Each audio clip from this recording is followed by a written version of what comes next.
And so I'm curious about Massive Outbound because it doesn't sound like it worked very well. So first channel was inbound. You hung up your website and people found you. It seems like one of those complex things where there's a ton of people from an outbound perspective. There's a ton of people that could be involved, but identifying the right 6 people within the organization is extremely difficult. Correct.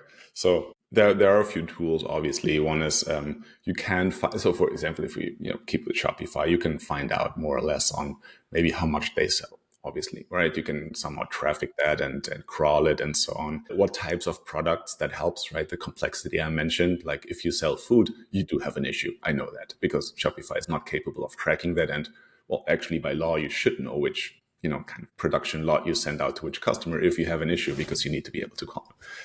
So there's certain things that help us identify, and then you can dumb that down to, all right, so this is target food on Shopify, to make something up, right? Then how do you find it out, right? You mentioned before enriching it with certain tools on other people. Do you find them all on LinkedIn? Probably not, especially the head of supply chain probably doesn't even have a LinkedIn profile.